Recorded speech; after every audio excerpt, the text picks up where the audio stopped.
Lawyer గారు, సృష్టిలో ఏ బంధమైనా తమ బంధాన్ని రక్షించుకోవాలని అనుకుంటుంది. అంతెందుకు, మీకేమాత్రం సంబంధం లేని మీ క్లయింట్ తప్పు చేయలేదని, తప్పు జరిగిన టైంలో క్లయింట్ అక్కడ లేడని, ఇక్కడ ఉన్నాడని కూడా గౌరవనీయులైన జడ్జి గారు తరచూ వింటూ ఉంటారు.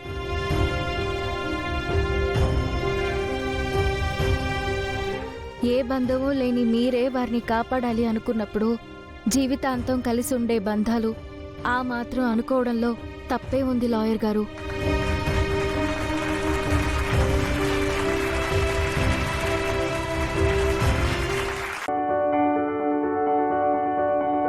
లేకపోతే మా ఆవిడ అన్ని బాగా చేస్తుంది, అన్ని పెడతామని చెప్తారు. మేము ఇంటి నుంచే తీసుకురమ్మంటాం, బయట నుంచి బిర్యానీ కట్టాం. ఈ క్వశ్చన్ అసలు అమ్మని అడగట్లేదు, నేను ఆన్సర్ తెలుసు. అంటే బయటకు వెళ్తే డబ్బులు 2000 రూపాయలు అయిపోయినా ఆరోగ్యం పాడవుతుంది. డాక్టర్ గారు, మరి వీళ్ళిద్దరు అనుబంధం చూసాం మనము. ఆయన ఆరోగ్యం కోసం ఆవిడ తాపత్రయపడుతున్నారు. ఆవిడ అంత కష్టపడి చేశారు కదా అని ఆయన పాపం వద్దనకుండా తింటున్నారు. టేస్టీగానే వండుతానమ్మా. ఇంకోటి ఏంటంటే మెయిన్ పాయింట్, అతనికి వాసన తెలీదు. అంటే మనం పాడైపోయిన కూర పెట్టేసినా తినేస్తారు, ఇది బాగా స్మెల్ తెలీదు. కోవిడ్ అప్పుడు లేదు, కోవిడ్ కన్నా ముందు సార్. అంటే నేను చాలా మంది సరే ఇక్కడెక్కడో చేపల వాసన వస్తుంది అంటారు, నాకు తెలియదు. మల్లెపూల వాసన కూడా తెలియదండి. అదే ఇప్పుడు చదివేగా నేను చెప్పింది కూడా అదే కదా. చూచో బాగుంది. అవును, సింపుల్ గా ఉంది, అందంగా కూడా ఉంది. తాతయ్య చూడండి.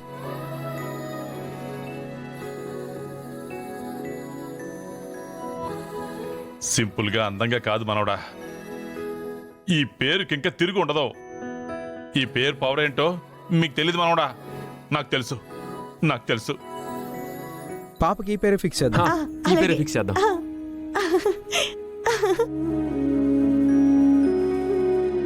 లోకేశ్వరి కడుపున పుట్టినా నా కడుపున పుట్టేది మా అమ్మే. అందుకే పుట్టిన బిడ్డకి మా అమ్మ పేరే పెడుతున్నాను.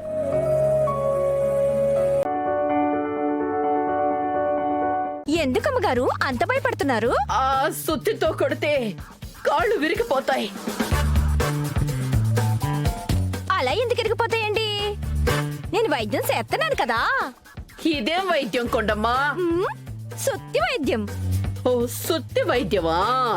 మీకు భయం వేస్తే కళ్ళు మూసుకోండి. మీ మనవరాలు చెంగుమని తిరుగుతుంది. ఇగో మధ్యలో డిస్టర్బ్ చేశారనుకో, నిజంగానే కాళ్ళు ఇరిగిపోతాయి. ఎవరు డిస్టర్బ్ చేయా? మరి నువ్వు కానీ నువ్వు కళ్ళు మూసుకో. నేను లేచే వరకు ఇది ఆపేలేదు.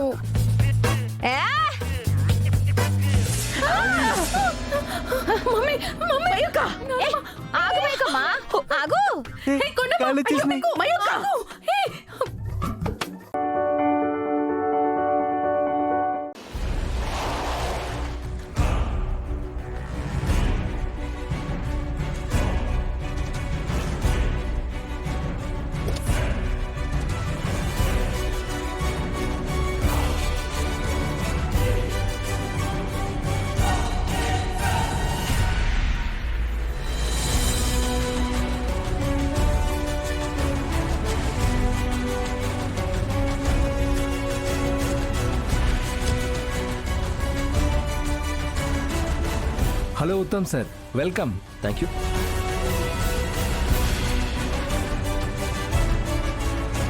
అమ్మా మైథిలి, మన ఏజీఎం గారికి ఏమైనా పిచ్చుందా?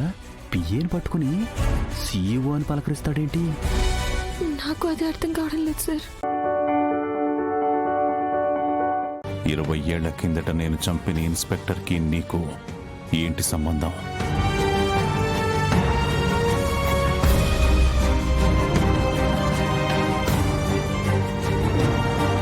నేనెవరినో చంపితే నువ్వెందుకు పగ తీర్చుకోవడానికి నా వెనక వస్తున్నావు?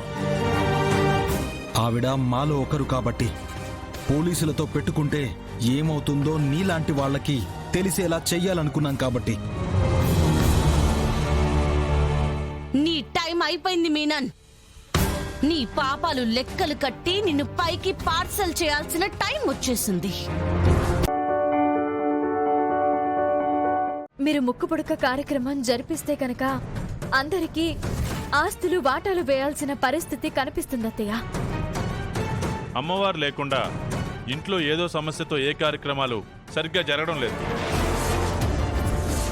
మనం మళ్ళీ పునరాలోచన చేసుకోవడం మంచిది వేదా. అమ్మా నాన్న వద్దు, మీరు అలాంటి నిర్ణయాలు తీసుకోకండి. నాకు అదే అనిపిస్తోంది కృష్ణ. నిన్న మీరు నా దగ్గరకు వచ్చి అడిగారు కాబట్టి ఒప్పుకున్నాం గాని అమ్మవారు లేకుండా ఇవ్వడం మాకు ఇష్టం లేదు.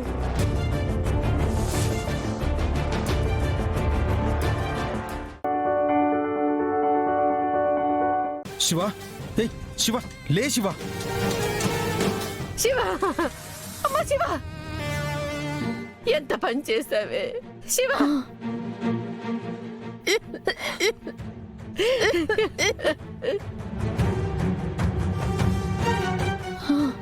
శివ,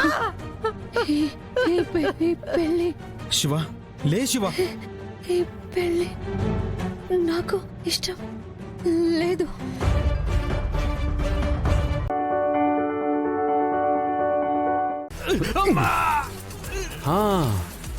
అమ్మ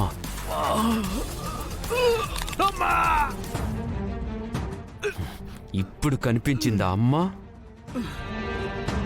ఆ పవిత్రమైన పదమే అక్కడ రాసుందిరా.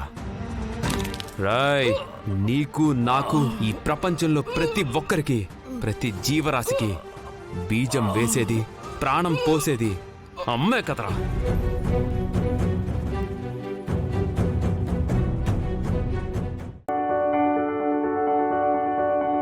ఈ ఒక్కసారికి అమ్ము ఎక్కడుందో చెప్పండి. నేను వెళ్ళి అమ్మును కాపాడుకుంటా. నేను చెప్పినను నీవు ఏమీ చెయ్యలేవు బాలిక. నీ కూతురుని కాపాడుట నీ వల్ల కాదు. పోనీ ఎక్కడుందో చెప్పండి గుప్తా గారు. ఏం చేసినా నేను వెళ్ళి కాపాడుకుంటా. అయ్యో బాలిక, నేను నీకెటులు చెప్పవలను? నీ పిల్ల పిచ్చుక ఎచ్చట ఉన్నదో నేను నీకు చెప్పినను అచ్చటకు నీవు వెళ్ళుట అసాధ్యము. ఏ ఎందుకు వెళ్ళలేను? ఎందులకంటే నీ కూతురు ఆ ఘోరా వద్ద ఉంది కనుక.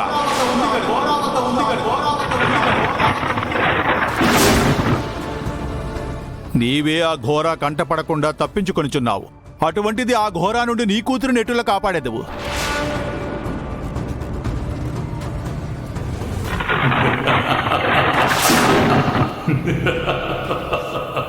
అమ్మో,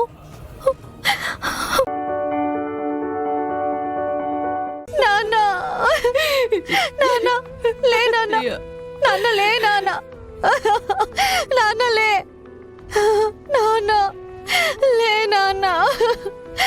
నా పెళ్లి చేయాలి, నా పిల్లల్ని ఎత్తుకోవాలి అనేవాడివి కదా, మరి నా పెళ్లికి నువ్వు ఉండవా నాన్న?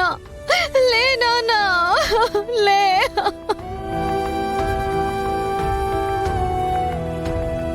నిన్ను వదిలే మేమెలా ఉంటాం నాన్న? నా కోసం లే నాన్న, నాన్న. ఏంటండి, ఏంటి గొడవ? ఓ వచ్చారా? చూడండి, మీ ఇద్దరు తమ్ముళ్ళు ఏం చేస్తున్నారు చూడండి.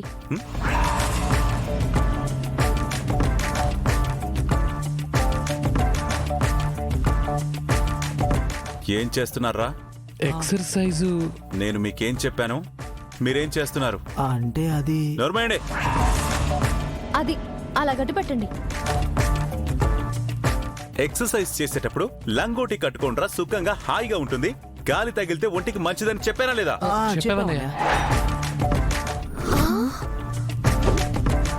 మరి పైనుంచి కింది వరకు బట్టలు వేసుకుని ఏం చేస్తున్నారు? ఇవి ఫుల్ బట్టలా? అవునండి, మా వాళ్ళకి కాస్త సిగ్గెక్కువ.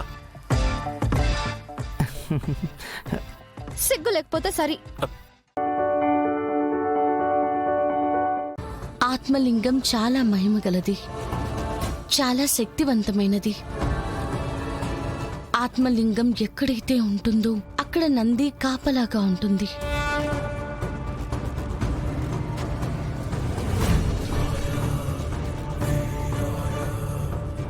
ఈ పవిత్ర లింగానికి పాము కూడా తోడుంటుంది. ఆత్మలింగానికి ఒక పక్క సర్పము ఒక పక్క నంది కాపలాగా ఉన్నాయి. ఆత్మలింగం ఉన్న చోట పాజిటివ్తోనే ఉంటుంది. నేను మీతో పాటే ఉంటాను, నా భార్యతోనే ఉంటాను. ఆత్మలింగం ఉన్న ప్రదేశం అధిక కాంతితో వెలిగిపోతూ ఉంటుంది.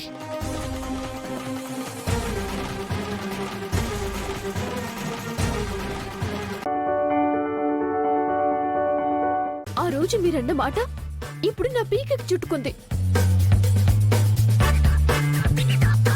ఈ పోటీలో నేను గెలవకపోతే మనిద్దరికి ఖచ్చితంగా విడాకులిప్పిస్తుంది. నువ్వు గెలిస్తే ఏ ప్రాబ్లం ఉండదు కదా. ఎలా గెలిచేదంట? అయ్యో క్రాంతి ఆగు. ఫస్ట్ ముగ్గుల పోటీ అంట. నాకు ముగ్గు పట్టుకోవడమే రాదు.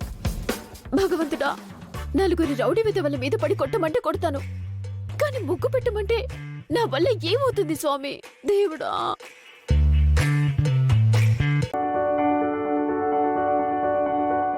ఇక్కడ ఎవరు లేరు కదా? ఇక్కడెవరూ లేరు గానీ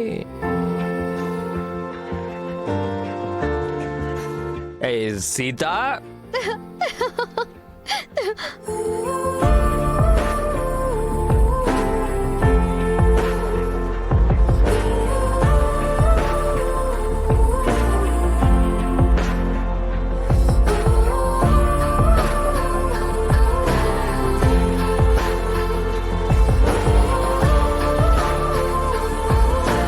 నువ్వు పై కనిపించావు గానీ పెద్ద కిలాడివే.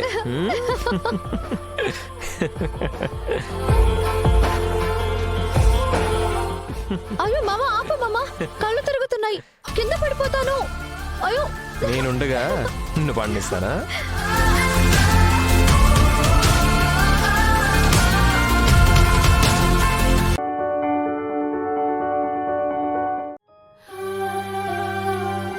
ఏమనుకుంటున్నావు నువ్వు? నువ్వేం చేసినా మౌనంగా ఉంటున్నానని చేతగానివని అనుకుంటున్నావా?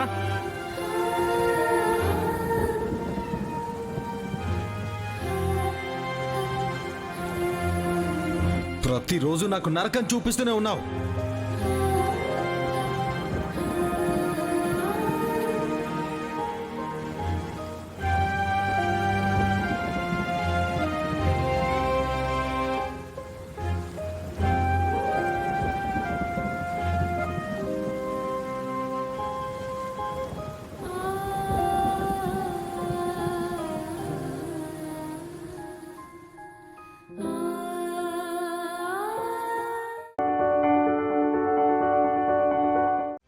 ఇక కుడి చెయ్యి బయటికి తీసేయచ్చు కదా అత్తయ్య? తీయాలి కదా. ఇలాగే నీళ్ల బిందెలో చెయ్యి ఎంతసేపుని పెడతాను? తీయండి, చూస్తాం. చూడండి.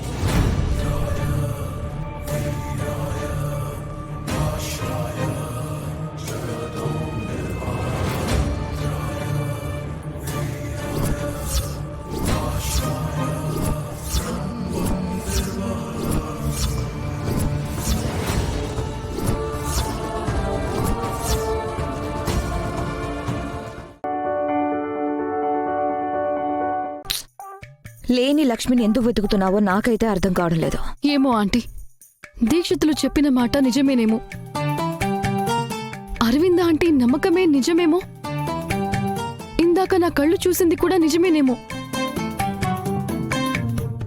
లక్ష్మి చనిపోయిందనే మాట అబద్ధమేమో. నీకు మెంటలెక్కిందన్నమాట నిజమేమో. ఆంటీ, నీ బుర్రలో ఉన్న కాస్త గుజ్జు బూజు పట్టేసిందేమో. నీ వెనక నేను కూడా బుద్ధి లేకుండా తిరుగుతున్నాననేది పెద్ద పనికి మళ్ళీ పనేమో. ఆంటీ ప్లీజ్, నేను చెప్పేది అర్థం చేసుకోండి. నేను చూసింది లక్ష్మినే.